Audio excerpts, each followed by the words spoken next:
Hi, and welcome to another episode of the Healing Lyme Summit 2.0. I'm your host, Dr. Mariah Hinchy. And here with me today is Dr. Amy Offit. She is the medical director and co owner of Heart and Soul Integrative Health and Yoga, located in Marble Falls, Texas, which she co founded with her husband, Brad, in 2007. Her first 7 years of practice were focused on rural family medicine and obstetrics, after which she transitioned using an integrative approach to treating patients with chronic inflammatory diseases. She completed medical school at the University of Texas Health Sciences Center in San Antonio and completed a residency in family medicine at Christus Health. She has a master's degree in integrative medicine from George Washington University and has completed a fellowship with the American Academy of Anti Aging and Regenerative Medicine. Dr. Offit is an extensively trained integrative medicine physician who treats patients with complex health issues using a wide array of individualized strategies for healing. She cherishes her relationships with her patients and approaches her care viewing each patient as a whole person. Her goal is to partner with patients to empower them to regain vitality, strength, mental clarity, energy, purpose, and a desire to share their gifts with others. Dr. Offit was recently appointed by Governor Greg Abbott to the Pediatric Acute Onset Neuropsychiatric Syndrome Advisory Council. In addition, she is on the board of director for ILADS, the International Lyme and Associated Disease Society, currently serving as president. Welcome, Dr. Offit. Thank you so much for joining us. Thank you for having me. Absolutely. Tell our listeners before we really get into it, how did you come to specialize in Lyme disease? So I loved being a comprehensive physician from the beginning of learning about medicine. I think I wanted to be every specialty when I was rotating through that specialty when I was in residency and even in medical school.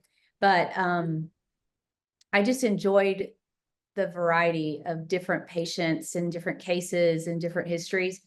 And so after I left residency, I practiced, as you mentioned, in a small rural hospital, like a 33-bed hospital, for about 7 years, where I got to see so many different interesting things. But because of really the administrative pressures and sort of some of the changes in the healthcare system, um, I found myself starting to feel somewhat overwhelmed with just the numbers, like trying to see a certain number of patients to meet a certain person, in the administration's goals. And like, it was really, I couldn't sleep at night because I felt like I wasn't necessarily able to give them the care that I wanted to give them. So anyway, through all of that, I found integrative medicine, and ended up leaving. I mean, a lot of things happened to make me leave, but I left and went on my own. And on my own, I had so much more flexibility and started learning more about integrative medicine. And it was really one of my professors in one of my integrative medicine classes one day. I remember it very well. It was like a Sunday morning, and the teacher got up and said, "Today you're in for a treat. I'm going to teach you about Lyme disease."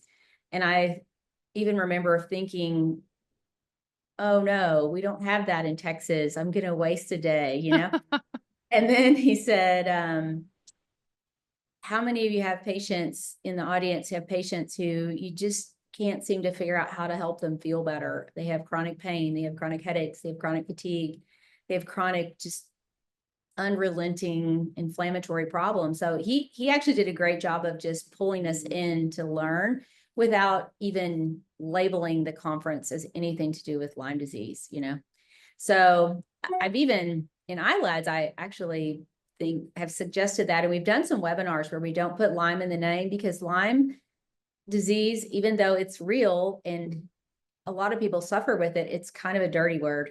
Right. And so it repels a lot of medical professionals who've been taught to be repelled by it. So, which is unfortunate, but like, if we really hope to make inroads and train more doctors and develop a bigger, broader number of caring clinicians to care for these patients, like, I think that's one inroad, and that's really the way I was first introduced to it.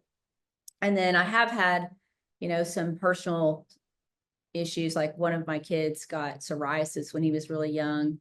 And so like just the whole autoimmunity picture and how that relates to like other issues, whether it's chronic infection or chronic exposures or chronic, um, even nutritional problems.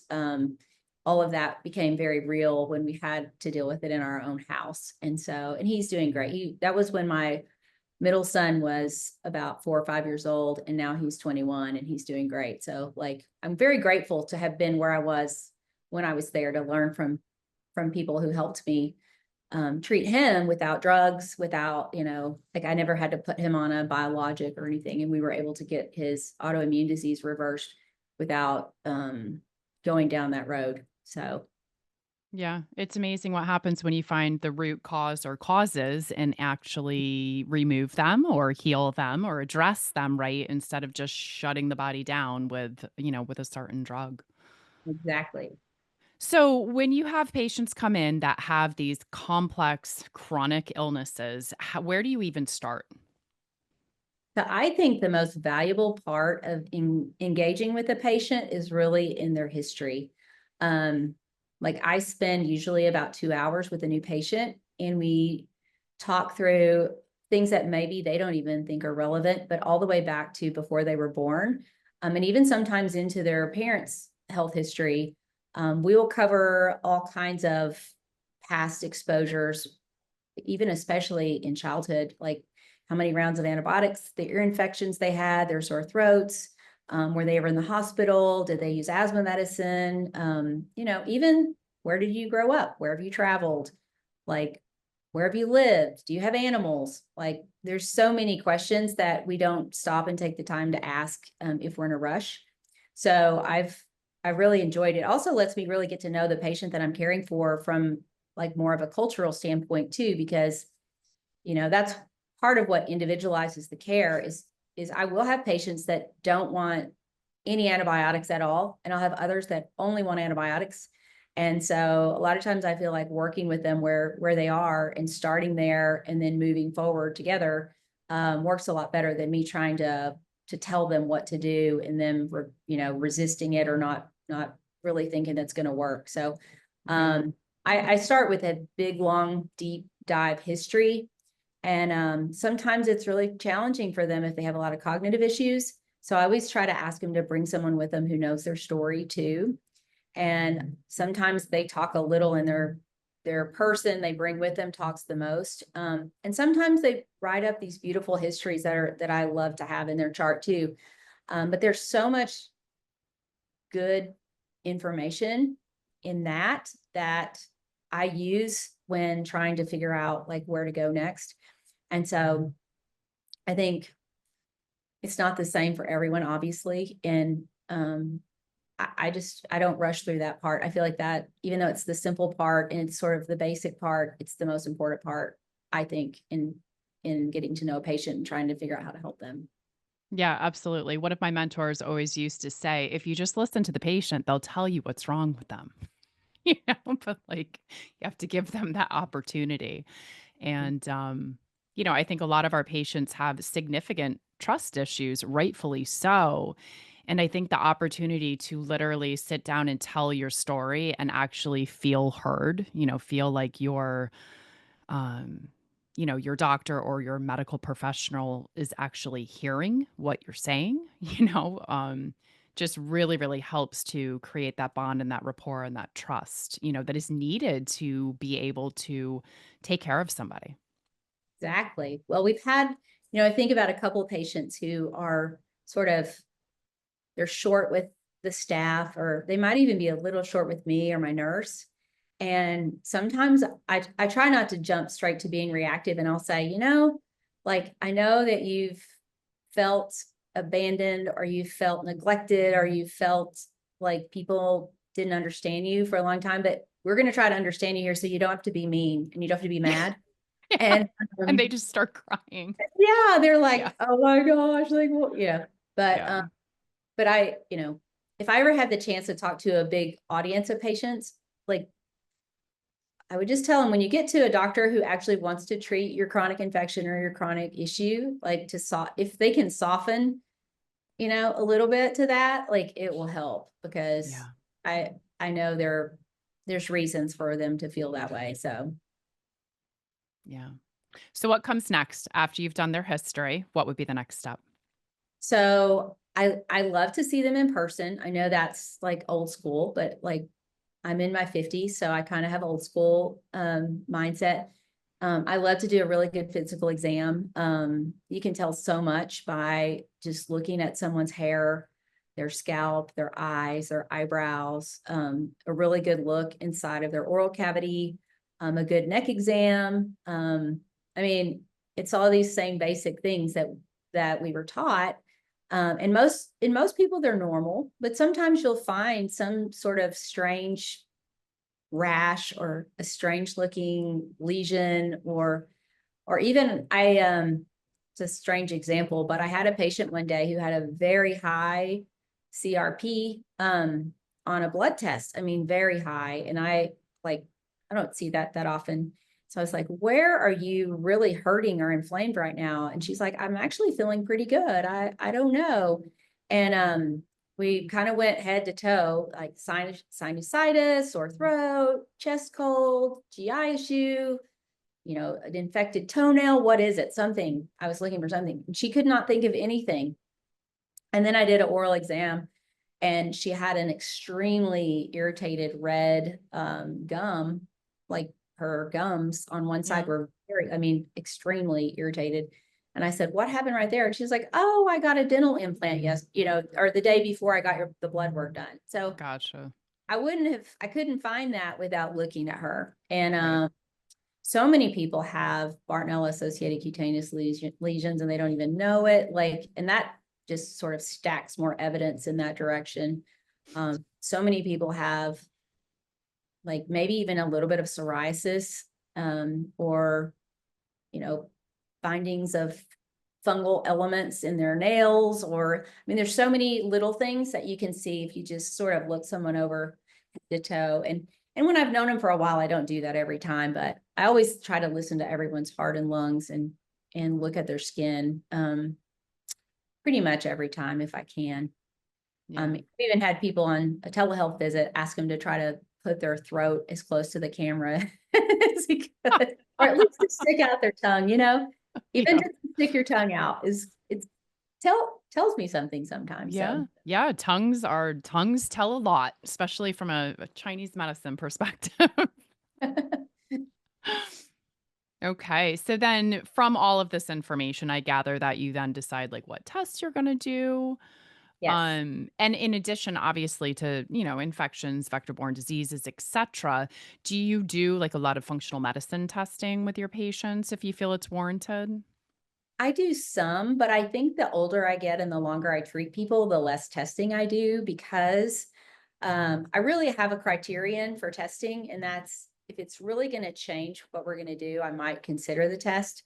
And I've gone through seasons of more testing and less testing and new testing, like probably most people who've been treating patients for a while.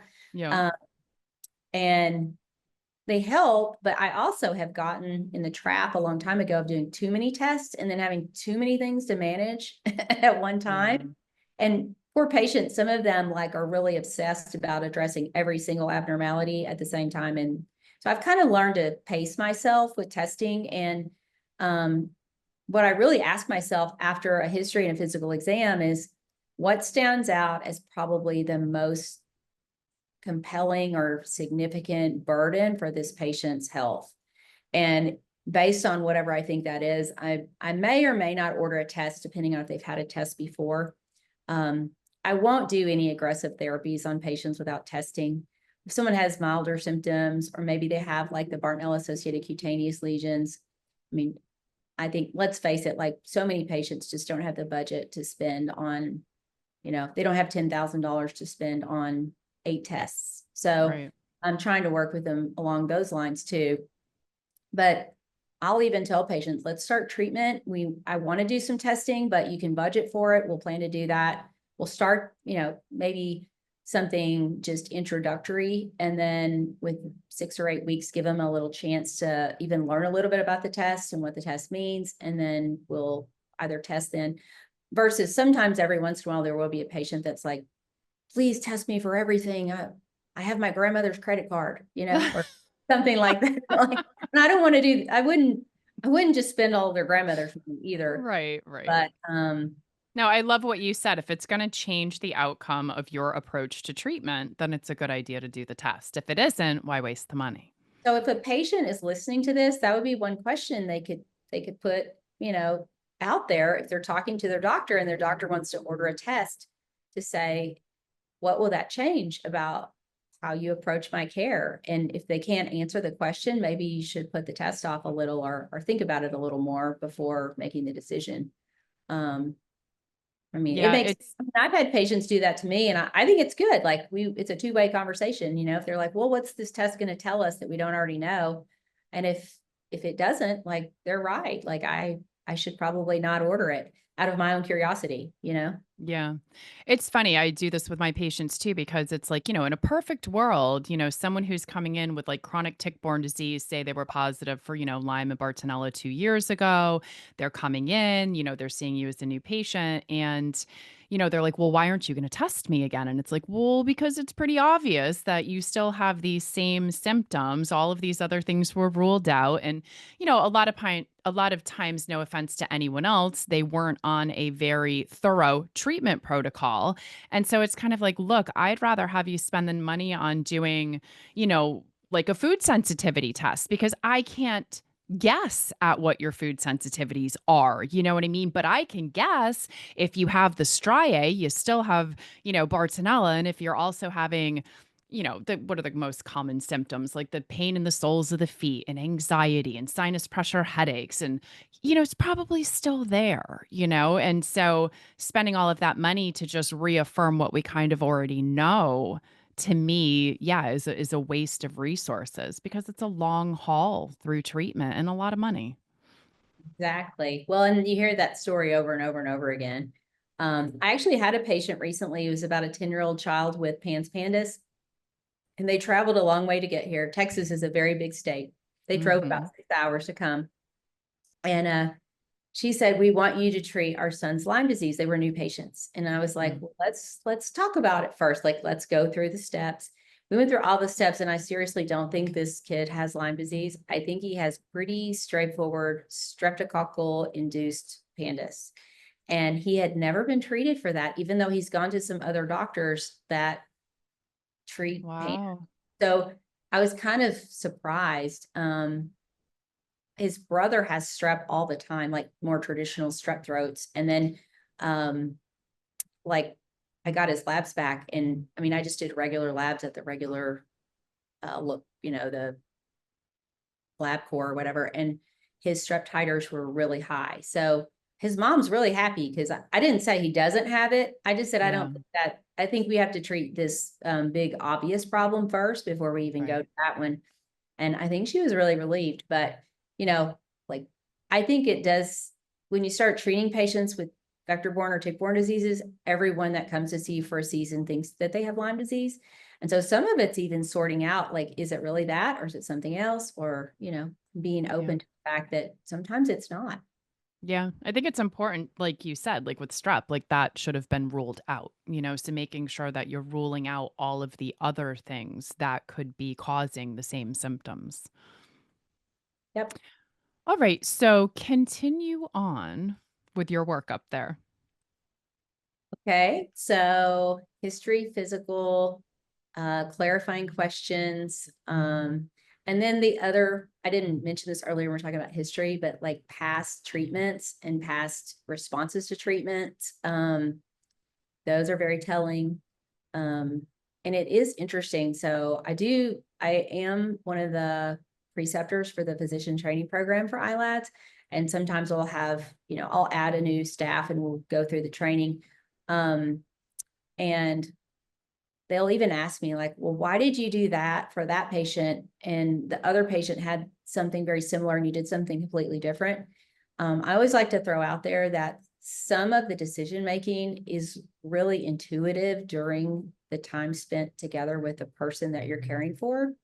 So I kind of have that little almost, I don't ever want to get in a rush and miss that phase of the encounter with the patient, because it's really, I hate to say it's a feeling, because mostly what we do is think, but there's some feeling in there that if a person is going to be responsive to a treatment, they have to believe that it's going to work. And if I get the feeling that they're not on the same page, they're not really engaging, they're not in agreement, like I usually will kind of change strategies and go a little bit of a different direction. And I know I'm talking sort of in generalities, but um, and also being willing to tell patients, I don't know what's wrong with you, but I'm going to try to, learn and figure it out and ask other people that I know who might have some ideas. In fact, I just had that patient this week. He's 27 and he went to Africa for a mission trip to Sierra Leone. And this was last year. He didn't feel well while he was there. He hiked in the jungle. He told me he ate some raw oysters. He had some diarrhea. He came home and he just didn't feel very good for a while. And then he hurt his back in the gym. He's like a rock climber and a hiker and a very healthy guy. I've known him since he was like 12 years old, but anyway, he just didn't feel well. He hurt his back in the gym, couldn't work out. He went, got kind of through this phase of back pain, but wasn't sleeping well, wasn't feeling well. And all of a sudden, he decided he was just going to make himself go to the gym and do a light upper body workout. And he ended up in the hospital for 5 days with basically rhabdo. And Yeah. he even had some kidney injury from it. And so now here he is, he's 27, he's pale, he's exhausted, he's not sleeping, he's still trying to work, but he just feels terrible. And so I spent some time yesterday just I reached out to a doctor I know in Africa. I reached out to a couple of other doctors I know that would maybe have some ideas. And I did a bunch of reading, just trying to think what would he maybe have encountered in that circumstance that could be causing him these problems. And I still don't know. I mean, I'm still kind of gathering information and we'll do some testing, but sometimes that's good to share with patients too. We don't all know everything. I mean, I wish we did, but none of us is the all knowing. So like, even I think those cases, even though they're kind of sad to see, they're also very interesting to evaluate and try to treat. And it has made me over the years add some treatments to my practice that are more somewhat broad sweeping and not so direct, like some IV therapies and things like that. But I'm not even going to give him anything like that until I get a little bit more information. So, I mean, I literally just yesterday started gathering a plan for getting some lab drawn for him. And I'm still kind of up in the air about what tests we're going to run for maybe what he might have encountered if he was bitten by something while he was traveling. So it's interesting, like each patient, like that's what makes this kind of medicine very interesting, and it keeps us thinking and on our toes and like really here for the patient's sake, not for our own. And I really enjoy that. So I got off track of your question, but No, that's okay. No, I mean, I love the medical detective part of what we all do. It's amazing. And it's so challenging when it's like, okay, well, we don't really know what's in the environment. I mean, besides like the big, big elephants in the room that we learn about, right? Like we don't really know what people are exposed to in some of these other countries. exactly. I did have a patient once that went to Haiti for a mission trip, and he got very ill there with like a gastrointestinal illness. Mhm. Got IV fluids, but no treatment. He recovered. He came home, and he didn't have any persistent GI issues, but he started having heart palpitations. And his wife's a nurse. She knows about Lyme disease, and she was like, "Does he have Lyme disease?" And like, she ended up bringing him to come see me. And what had happened, it was so interesting. It had been 6 months since the trip, but his heart palpitations started immediately after. And at first she thought, well, maybe your electrolytes are off. Maybe you're dehydrated because you were sick, but it persisted. So he saw his primary care. He was referred to cardiology. He had a stress test, an echo, got the workup, and the cardiologist just said, here's a beta blocker. Like, you just your heart rate's a little fast, you're a little older. Here you go. You just need to take this Yeah. medicine. Well, he didn't want to take it. He was like, something happened to me. I didn't have this before, and now I have it after. So really logical, practical Yeah. thing. And he even asked, he got two opinions. He even asked, could someone look up what might have happened that caused this problem? And I'm sad to say, like, I don't think that those doctors are trying to be mean or malintentioned. It's just not taught. Like we're not taught though to think like that, unfortunately. Anyway, I had to do a little bit of digging, but I ended up treating him with an antiparasitic for a longer than the normal course, but really only a couple of weeks longer. And it reversed, like it went away. I don't even know what I was treating exactly. I just Yeah. researched what might be most likely a problem for the type of illness he had, where his travel was. So, I mean, those are just two travel example patients, but a lot of patients don't have those. So those histories on both of those patients are good because something started during a trip. So many Yeah, other absolutely. have been places it didn't start then, it started later, but it just makes me wonder what are all the things out there that we don't know that are causing our patients to have some of these chronic issues. So it's always a curiosity. Yeah, I'm sure that we're treating organisms that we don't even know exist, using various broad spectrum antimicrobials. Like the parasites is a perfect example. Yep, exactly. So, when you're using a well-rounded protocol with your patient, like kind of your standard, and believe me, I know there is no one size fits all, even if you had two patients with the exact same infections. What are your favorite adjunctive therapies? I know that you like to use various things like IVs in your clinic with your patients, right? Yes. I've gotten to where over the last couple of years, almost my first thought on most patients is to try to rebalance some of their nervous system issues, by trying to help them understand the differences between sympathetic and parasympathetic tone, basically like their fight or flight nervous system versus their rest, digest, recover, renew side of their nervous system. I ask most of my patients to do some sort of work in that area to get them sort of set up for whatever we're going to do next. I mean, it's amazing how many of them don't think that's valuable and they don't want to do it I because know. it's somewhat uncomfortable and it requires some participation, right? Yeah. Um, and then I will, sort of set the table, I guess you would say, with some detoxification supports because almost everyone needs that. Every once in a while, I have a patient's already done some of that, but a lot of them need more help with that. And then if they're in a really unhealthy environment, the basic things that are integrated like nutrition, sleep, hydration, movement, stress is huge. That kind of plays back into the sympathetic, parasympathetic piece. So I kind of do those things first. And the IV therapies I use are really something I add when other things are not helping us get where we want to go. Or if I have a patient sometimes patients are in a little bit more of a hurry and they're more capable of handling a little more fast pace or more aggressive therapies. Like they're getting married in 6 months and they feel terrible and their wedding date's set. And so that, like might push me to say, well, let's do a few things to see if this helps you get where we want to go a little faster.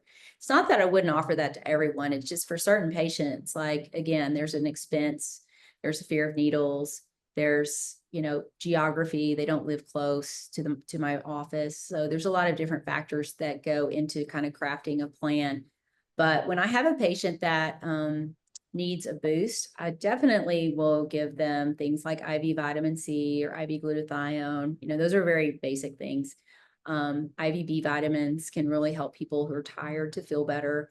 I've done a lot of ozone IV therapies over the years too. I've had a Zotzman 10 pass machine in my practice for about 10 years. I actually have two because I have one at another location. And we do a lot of ozone therapies in conjunction with other programming to try to help reduce pathogen burden while also just giving a little flood of oxygen. I also think the small amount of heparin that we use in those treatments probably helps people with some blood flow. So I'm never quite sure like which piece and which part of that therapy is really helping them. But a lot of patients report feeling significantly improved after having IV ozone. It's not the only thing I do, and it's certainly not going to cure them as a standalone treatment. Um, in fact, like I don't even think we cure them. I think we just knock things back down to a manageable level. But I've had a couple patients that we kind of hear about this here and there, like Dr. Prusmack talked about it at ILADS, about how patients who've had head injuries tend to maybe get sicker when they get exposed to certain pathogens or environmental toxins than people who maybe haven't had as severe of a head injury. I have a couple patients that do really, really well, have had head injuries with IV ozone. So I do use it. I don't use it on every patient. I selectively use it, and it's an add to the other therapies. But I have had really some, amazing stories from certain patients with regard to like feeling faster improvement or more significant improvement more quickly with adding that to their care. So we do some IV NAD. We use peptides. We try to use the toolbox expands the longer that I practice this way. And as new things come out, I'm not the first one to jump on the wagon to do it, especially if it's really expensive, because I know that's such an issue for so many of the people I see. But if something comes along that's potentially helpful, I'll read about it. Sometimes I try it on myself first, or my husband's always been willing, if it's a new IV or a new supplement or a new therapy that might just help with energy, healing, inflammation reduction. We've done a lot of different things. I actually also use one other IV that when I talk to other doctors who use IV, they may not know about it or use it a lot. And another doctor in ILADS is actually who shared it with me, and that's IV Procaine, which I have found to be just an amazing treatment for mast cell activation patients.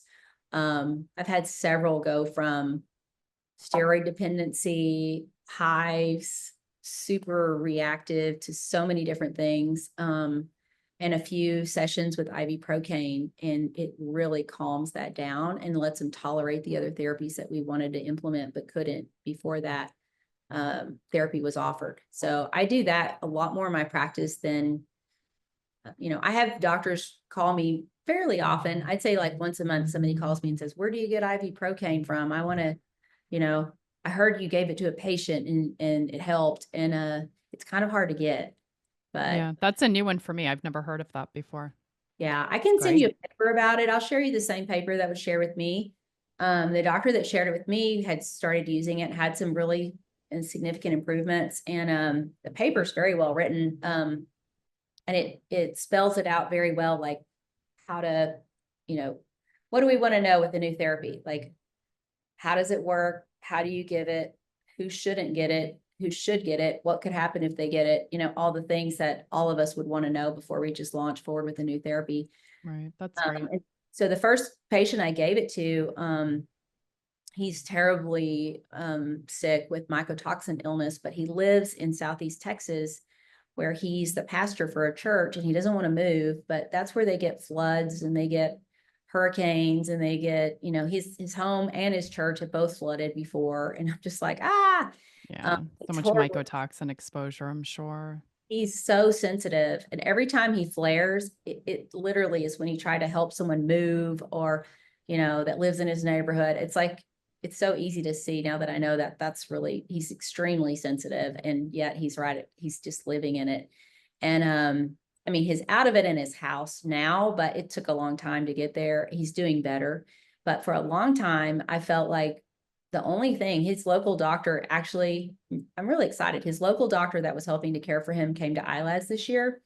And I think because of him, he became more interested in like learning more about like, how did we help him? Because even though that wasn't necessarily anything related to being bitten by any insect or tick or flea, but I mean, I think he's got a little of that too, but his main primary issue is mold related.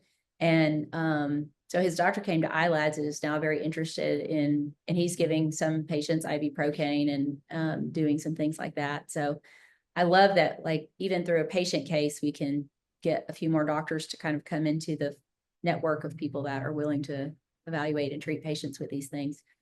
But that poor patient had a couple of ER visits and even a couple of hospital stays with just severe swelling and hives. And like the only thing that would calm it down was prednisone, which is a terrible thing to be on for a long time. Yeah.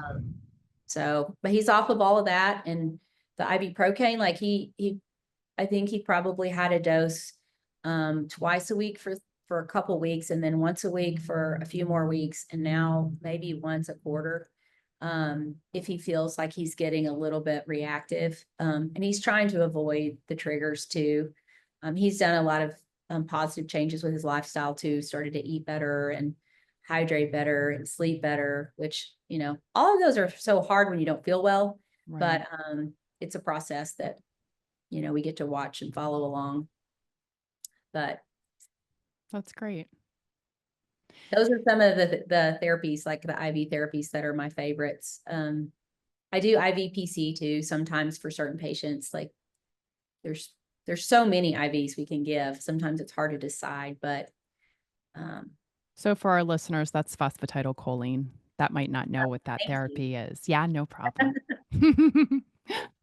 So I love the example of another practitioner coming into iLads through a common patient, right? Because they were intrigued as to how you were able to help this patient get better when they were not. So, in addition to an example like that, like what tips can you give our listeners to help to engage their medical professional, in becoming more literate about complex chronic illnesses like vector-borne diseases? So this is like near and dear to my heart, and it's why I serve like in the ways that I do, like for the PANS Council and also on iLads. Because I just think we could do a better job collectively as the people who are here to serve people with needs, healthcare related or sick care related needs. I kind of what I alluded to earlier with not using the word Lyme.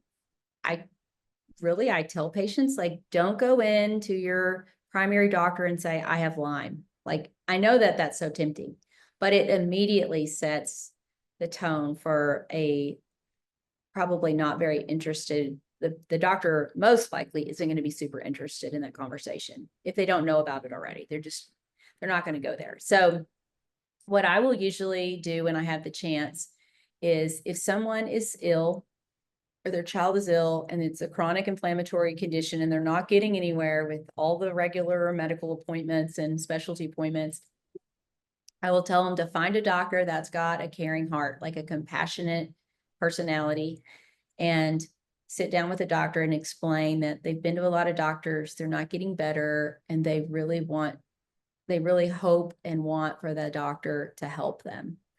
And if the doctor says, well, I think we've done as much as we can with what we know, they can say, well, I know this organization, it's a nonprofit. The mission of the organization is to educate doctors on how to treat people like me. And I'd like to introduce you to some other doctors as part of that organization. Would you be willing? And then, like, I know I'm willing. I love connecting with doctors like that. And I'll make time for it. If it got to be too much, like, I would just get other board members to do the same. And I know they do it already. Like, other board members are also always willing. And a lot of just iLads members are willing. I hope all the iLads members would be willing to say, I go because I learn these things. And of course, we can't teach everything at the conferences. But it is a nice network of people. And when people go and they learn the fundamentals, and the fundamentals are such a small piece of what you actually do out in the real world, but it's the beginning stages. From that, like, to have like a preceptorship is so helpful. Or to have somebody, like, all the people that I precept afterwards, they can call me anytime. Like, they can email me, they can text me. Like, I will always try to help them with cases. And they know that sometimes it's going to be quicker and sometimes it's going to take a little longer, but like I want us all to stay in it together. So back to what a patient could do, because we get patients that call us from other states where I'm not licensed, um, or maybe they live just a long distance from our office. I will sometimes have my staff just say, if you know a doctor there who's a very caring, compassionate, concerned, um, doctor, nurse practitioner, PA, anyone like naturopathic doctor, whoever it is, like find a doctor who will listen to you and just ask them, petition them to learn for you. And it's funny because if they really do have a caring heart, how can they say, Hard to say no. you know? Now there's a lot of doctors that may not be willing to do that, but I have had several phone calls based on that and invited people to iLads, and some people have come. Some people join and just watch some webinars. Like, I don't know. I had a lady, well, she's a pediatrician actually in New York who called and she had a kid with Pans Pandas who had called here, and I said all of those things. She called and she's like, no, what do I need to do for this kid? Kind of like that. Mm-hmm. Mm-hmm. And I was like, well, first of all, like, it's not just a quick single prescription fix. And she's like, well, how am I supposed to do that when I'm seeing 40 patients a Yeah. day? And I was That's the like, point. You can't. well, like, do you want to help? Because if I actually told her, I said, if you want to help people like this, she's like, of course I want to help them. I was like, okay, well, if you want to help them, like, you need to think about like the structure of your practice. And honestly, I hate to say this, but this model of care does not fit in a corporate medical setting because it's too time consuming for the model, the way it's set up with, people ask me all the time, like, why don't you take insurance? Well, I did for like 6 or Mm-hmm. 7 years and I almost drowned in it. Like if you get like just putting it out there, but if one of the insurance companies says, we'll give you $31 per patient, no matter how long you spend with a patient, like that doesn't even really cover, like, I mean, you can't spend very long with them. Even if I saw 6 patients in an hour, that wouldn't even pay for my staff. Right. So like, it's just, and I hate to say that it's about the financial side of things, but you have to be able to. Well, you have to be able to keep your office open and your lights on. And yeah, like you can't, I mean, unfortunately, it is a business. Running a practice is a business. It's not like you're sitting there with no overhead and every dollar that you get goes to you. I totally understand that. I took insurance for 17 years. Oh, And finally, less than a year ago, I was like, I'm done. Like, I just can't do it anymore. They started down coding, what they were reimbursing for. And I was like, you know what? Forget it. mhm. I It's got a racket and impedes our ability to give people the care that they need to actually get better. And we're stuck in like this sick care model, right? Instead of a healthcare model, right? It's like, here's your diagnosis, here's your med, bye. Check back in a month or 8 weeks or 12 weeks. And let's just make sure that med took care of that symptom. And, nine out I of 10 times it caused another symptom. But I thought I was going to outsmart them and start coding by my time. yeah. So I did that for a little season and I got audited by multiple insurance companies. And then they wanted me to pay them back. Oh, They're like, God. you didn't need to spend 45 minutes with that patient who has rheumatoid arthritis. Yeah. I'm like, yes, I did. Like, what? Yeah. So I don't think, poor patients, they don't know. They're just kind of caught in the machine. But it is a big influence on how we can practice and what we can do. And so Yeah. I wish there was a fix for that was simpler, but I don't know what it is. Yeah. Well, I think some of the things that like you and I teach, about like lifestyle, functional medicine, I think that a lot of patients are starting to get it. If you get to the root cause and you treat the root cause and you heal the body, it's like you only need to go through this intensive treatment for, m- you know, a year, maybe a couple years.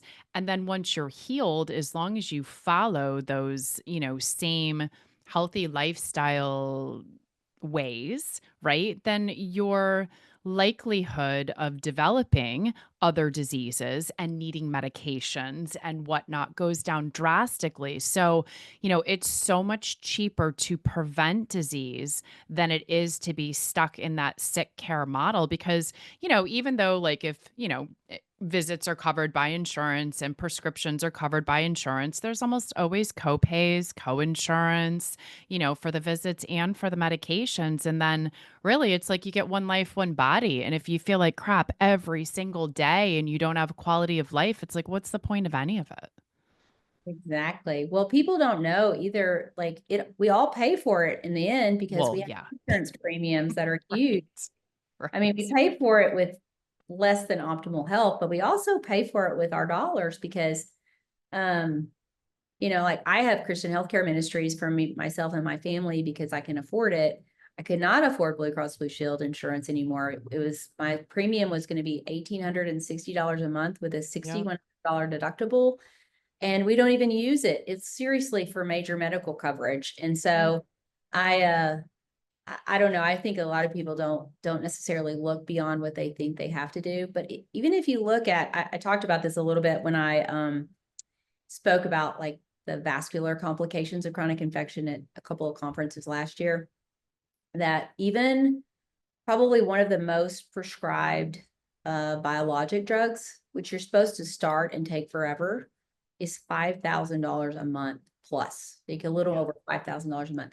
So if your insurance pays for it, so what? Like it's going to go backward into somebody's premium, and or Right. like eventually it's going to run out or they're going to change it. Plus, look at the black box warnings on it. Like, and if you even look at the diagram for which they justify the giving of the drug, it seriously cuts off one pathway when above the pathway, like outside and above the endothelium, is a triggering pathogen. It's like, why? Or toxin, like, Right. why Right. wouldn't we think about it like that? Like, it seems so silly whenever you really start thinking it through. Um, Right. and it's just, Right. Instead of dealing with the pathogen, let's shut off the immune system. yeah. Yeah. So I think it's very interesting, and I do appreciate that there are certain drugs for certain things at certain times. I don't want to seem like I never ever Absolutely. reach for a prescription because I Yes. do. Yes. But I think it should be a small piece of the puzzle instead of the main answer, and that's kind of the place that I operate from. Because I have, like I mentioned earlier, like some patients they think I don't do anything prescription. I'm like, well, no, like if you're in severe pain, I'm probably gonna try to relieve your pain. Right. It's temporary, and we're looking for how to like also unwind or undo what happened to get you there, and if it's possible. And I think all doctors could do that. I just think unfortunately, we've let other external influences really interfere with our ability to function in that way. And I think it's why so many doctors are burned out these days. And I mean, so I I've been, agree. It's a broken system, and hopefully, we are in the beginning stages of fixing all of this. I hope so too. So, I agree with what you said too. I always tell people when they say, how can we fix it? I think it's the patients who are going to fix it, because as yeah. more people learn what they want and they start to seek it, like there will be more of a need and more of a demand, and eventually we'll wake up. It's kind of a slow moving train in the Yeah. world. I think it's happening, though. So, there's definitely hope. Yes. Amy, thank you so much for joining me and us today. Are you taking patients? So I definitely take new patients in my practice. I'm booked out a ways, but it's funny. I always tell people, um, get on the wait list and Mm-hmm. you'll usually get in a lot sooner. Yep. I love seeing new patients. I have a great staff here. I have another doctor and a few nurse practitioners that are super smart and super capable. We all work together as a team to take care of our patients. And we definitely have availability if our practice suits someone, or really keep in mind that if you have that doctor in mind already that's got a heart for you and for your health, and you're a patient looking for that kind of care, like connect them with me and I'll be happy to kind of help them get started. So that's what happened to me. Other doctors helped me get started too, and I just love to pass that along. Yeah. So how can they reach you? Or Um, your practice? so probably the easiest way is our website, and it's just my name, www.amyoffutt.md.com, and that's spelled Offutt. Amy is AMY. Wonderful. And then for anyone who wants to learn more about ILADS, that's ILADS.org is the Yeah. website to go to. And they have Find a Practitioner. I mean, there's so many useful tools there. I mean, there's a boatload of educational knowledge and information about the conferences and whatnot, but you can also have help finding a practitioner in your area. Exactly. Thank you so much. All right, you're welcome. And for everyone listening from home, thank you so much for joining us. I hope that this was helpful on your journey for healing Lyme. Have a great day. Bye bye.